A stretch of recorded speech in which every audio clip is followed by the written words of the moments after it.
Sandrine, tu veux faire un... Ah bah pourquoi pas. Oui, vas-y, je veux bien. Surtout qu'il y Toi, a vas-y. beaucoup de liens Il y a beaucoup de liens en plus. avec Yvette. Là. D'accord. Alors, on va écouter Sandrine. Alors, j'ai pas préparé le dossier de Sandrine parce que je m'a dit je me débrouille. Oui, parce que je ne savais pas comment. Oui, c'est Voilà. vrai. Oui. Tu m'as dit je me débrouille. Donc, j'ai pas un dossier comme j'ai fait là. Je n'ai pas fait pour tout le monde parce que c'est long à faire pour le travail, mais je suis suffisamment... Voilà. Donc, Ah oui. voilà. Tu témoignes et puis on va débriefer autour de Sandrine. Ouais. Alors, le résumé, je suis allée voir Pascal parce que j'ai entendu qu'elle parlait à une de mes élèves, je suis professeure de Qigong et thérapeute, et donc on parle souvent des douleurs, des machins, et puis Pascal disait, quand on a des problèmes de genoux, c'est lié à la rate et pancréas. Assieds-toi, pas déjà. Ah non, c'est un tout petit. Rate estomac. Rate estomac. Estomac rate pancréas. Voilà. Et il se trouve que maman est décédée d'un cancer du pancréas. Et donc, je me suis dit, peut-être que j'y aille, parce que j'ai des gros problèmes de genoux, on parle de prothèses, etc. Et donc, je suis allée voir Pascal, avec qui j'ai démarré, je dirais, la hypnothérapie en séance. Et pour résumer, l'histoire de 3 ans, là, avec Yvette. Donc, pour résumer l'histoire, mes parents ont divorcé officiellement, j'avais 3 ans. Maman, de son côté, avait des parents qui étaient tout le temps absents, parce que ma grand-mère a créé une maison de disques et mon grand-père s'est mis à travailler parce qu'il était peintre à la base, et de peur de ne pas pouvoir nourrir toute la famille, elle avait à peu près l'âge de 3 ans quand ils sont partis. Elle a été élevée par une nounou. Mes grand-mères, mes arrière-grand-mères ont été veuves de guerre, que ce soit du côté de mon grand-père maternel et ma grand-mère maternelle. Et on peut supposer aussi que mon arrière-grand-père, mon grand-père a perdu son papa à peu près à l'âge de pareil, dans les 3 ans. Ça, c'est pour faire un résumé. Donc, il y a eu beaucoup l'absence du père. Et moi, ça fait 20 ans que je travaille sur une psychothérapie pour faire un cheminement. Et comme j'accompagne les autres, j'ai aussi besoin de travailler sur moi. Et j'avais plein de pièces de puzzle et j'ai jamais pu les réunir. Et grâce à l'hypnothérapie, j'ai pu faire tous les liens, le genou et les liens. Voilà. Et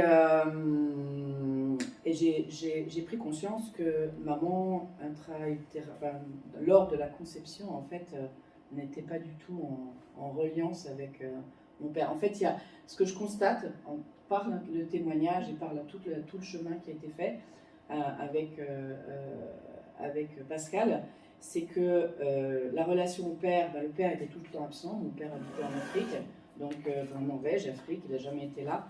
Il y a eu le sentiment d'abandon pour moi lors de ses départs, à chaque fois différent quand il partait.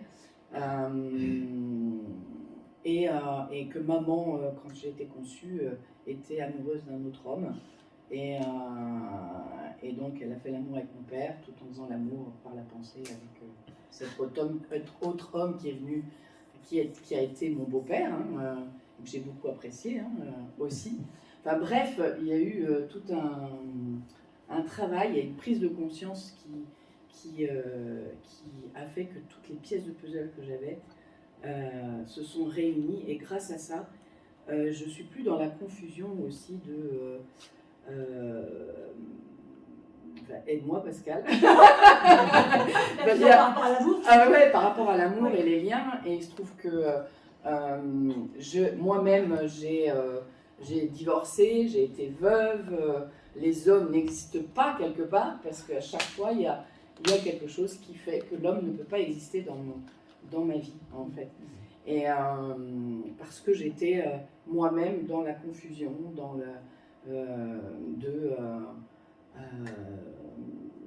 la confusion, dans le comment on appelle ça? Je peux... Ouais, vas-y. Vas-y. Ce qui a été très intéressant avec Sandrine, je prends juste pour que tu peux ce que tu veux dire par confusion, donc aussi mes souvenirs sont bons, et tu m'arrêtes. Parce que pas chaque personne, j'avance. Il y a des choses, chaque personne, pour moi, est un cas de recherche, de situation de recherche.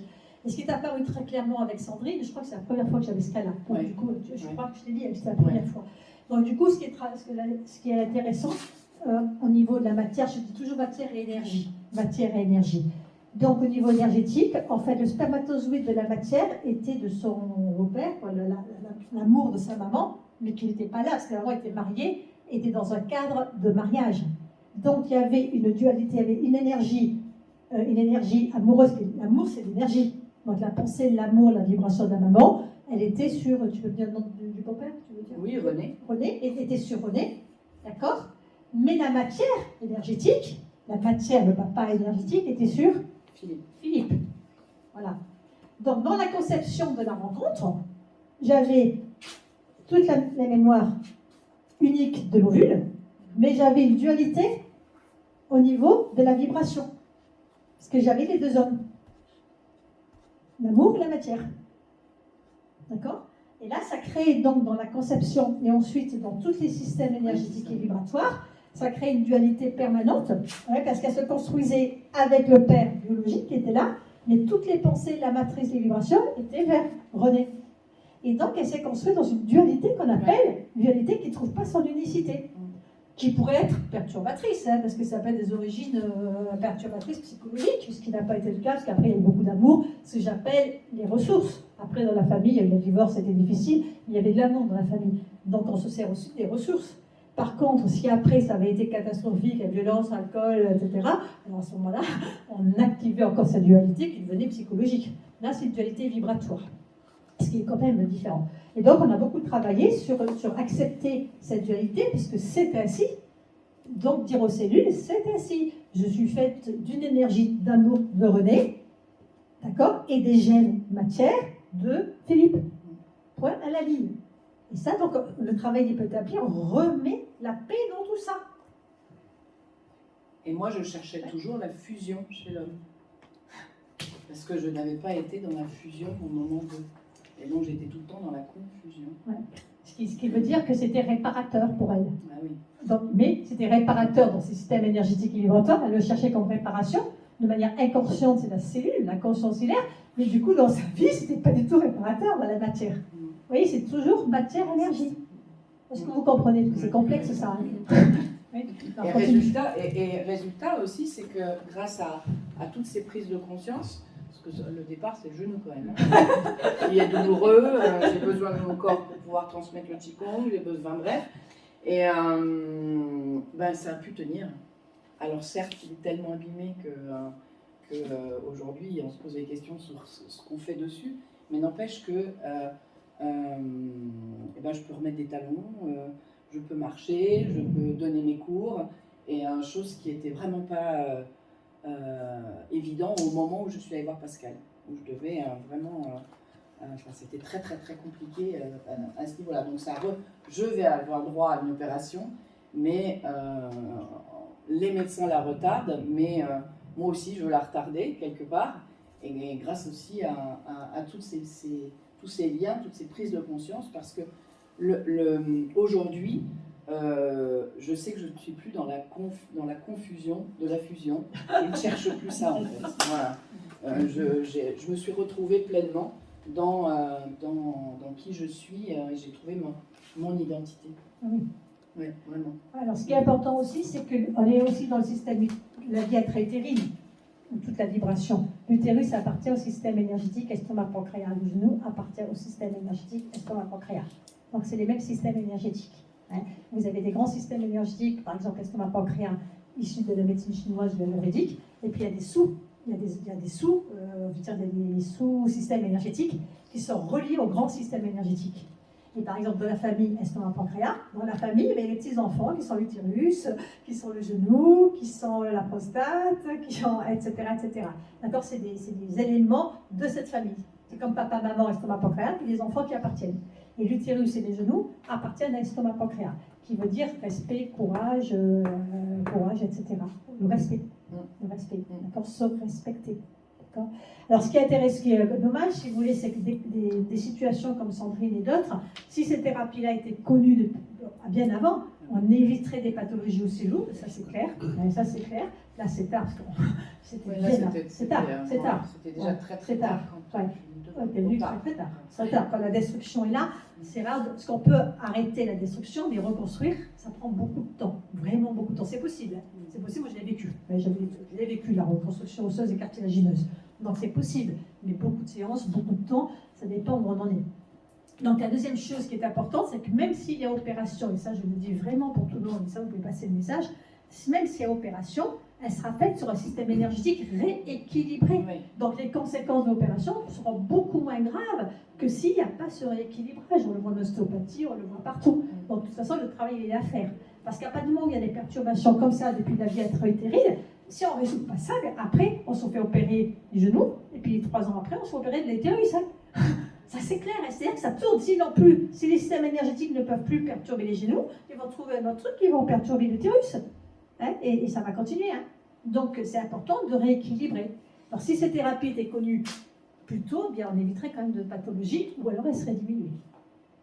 Tu veux dire quelque chose d'autre? Oui, Vas-y, continue. c'est ce que j'ai envie de dire, c'est qu'à travers l'hypnothérapie, je me suis complètement trouvée, pas retrouvée, mais trouvée, malgré des années de thérapie, de biodynamique, psychothérapie, enfin, j'ai fait plein de choses différentes. Et c'est vraiment avec hypnothérapie que j'ai pu, corporellement, vibratoirement parlant, psychologiquement parlant, être pleinement Sandrine et surtout aller bien. Et j'ai l'impression d'être j'ai envie de continuer le chemin parce qu'il n'est pas fini, mais ça fait beaucoup quoi. Non mais c'est bon d'apprendre à se connaître et à se reconnaître, surtout dans la vie. Voilà, je vais te dire ça. Merci Sandrine. Et tu as dit aussi que des personnes que tu connaissais depuis longtemps et qui travaillaient en énergétique chez toi, c'était aperçu du changement. Ouais. Ça c'est important de le dire aussi. Oui. Ouais. Donc, énorme. Ouais. Donc, il y en a qui ne me reconnaissent pas ou qui disent mais qu'est-ce que tu as fait? Mais vraiment, c'est le retour à soi. Physique, c'est le retour à moi. C'est un retour à soi. Hein. Ouais. Alors il y a des moments perturbants quand on revient à soi, parce qu'on a construit tout un schéma très confortable qui est dissonant. Et le retour à soi, ça peut déstabiliser l'environnement, les amis, etc. Parce que qui aller? Enfin, le principal, c'est d'être soi. Quoi. Ouais. Le retour à soi, c'est essentiel. Avec tout ce qui se passe dans le monde actuellement, c'est le retour à soi. Hein. Et le sentiment d'avoir rendu ce qui appartenait à toutes ces mémoires, en fait, qui sont de toute façon là, mais d'avoir rendu ce qui appartenait à l'autre, et du coup de me réapproprier vraiment ma propre histoire. Ça, c'est un truc assez complètement libérateur. Du coup, il va y avoir la place pour l'homme. L'amour, on va dire l'amour. L'amour. Et déjà, j'ai pris la place pour apprendre à m'aimer. Et alors ça, c'est juste un grand aussi chapitre. Voilà. Aimer, c'est respecter. Et du coup, peut-être accueillir avec joie. Je vais faire une parenthèse là sur la société, on a oublié le respect. Les gens, le respect, savent plus ce que c'est, alors que c'est une valeur fondamentale, des lois fondamentales de la vie, les 12 lois universelles de la vie, et le respect. Donc s'il n'y a plus de respect dans le collectif, ou de moins en moins, mais pourquoi aussi? Parce que les personnes ne se respectent plus dans leur vie, et dans leur retour à soi, et dans leur intériorité. Donc comme c'est micro, macro, extérieur, intérieur, et bien du coup, l'intérieur nourrit l'extérieur nourrit l'intérieur, et puis on reste dans ces systèmes qui après devient le système évident. Et on est complètement à côté de la plaque. Hein. Respectons-nous, respectons les autres, le monde ira mieux. Hein. C'est ce que j'ai appris avec l'hypnothérapie aussi. Ouais. À travers mon côté fusionnel, je rentrais tellement dans la fusion que je m'oubliais totalement. Pour que ce soit l'autre qui soit bien, moi j'existais plus. Et aujourd'hui, je sais, mais profondément dans mes tripes, que ça c'est terminé. Et du coup, je commence à prendre soin de moi. Et pourtant, Dieu sait que je fais des choses qui accompagnent les autres, à prendre soin d'eux. Et en fait, on dit que les cordonniers sont les plus mal chaussés. Mais là, maintenant, voilà, je commence à chausser des bonnes chaussures. Alors, pour vous dire comment je travaille un petit peu, bon, regarde sur une phrase que je fais parler aussi des gens, puis je fais des liens avec les systèmes. Elle vient de dire j'existais pas. N'existait pas. Le mot exister dans les cours que je donne, l'exister, ça correspond au système énergétique estomac-pancréas. le respect, l'utérus, les genoux. Donc, en fait, dans les mots que les personnes disent, ça relie en permanence à tous ces systèmes.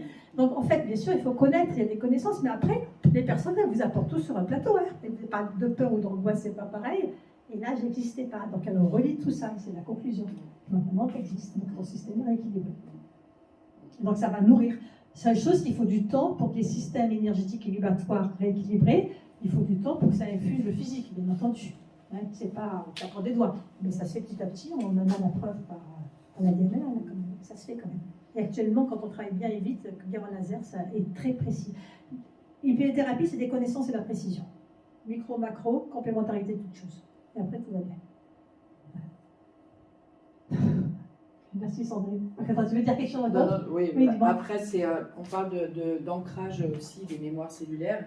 Dans mon métier, j'essaie d'apprendre aux personnes à s'ancrer et être bien à la terre. Et il y a très peu de temps, j'ai compris en fait que l'ancrage physique, c'est une chose, mais l'ancrage cellulaire, elle est aussi nécessaire pour être bien dans ses baskets aussi. Et donc, ce travail de base, papa, maman, et de ces mémoires cellulaires qui nous sommes, voilà, c'est pas quelque chose qui est à l'extérieur, c'est dans nos tripes et c'est un ancrage hyper intéressant aussi à y mettre en plus de la structure. Voilà. On continue la route. Merci. Merci Sandrine.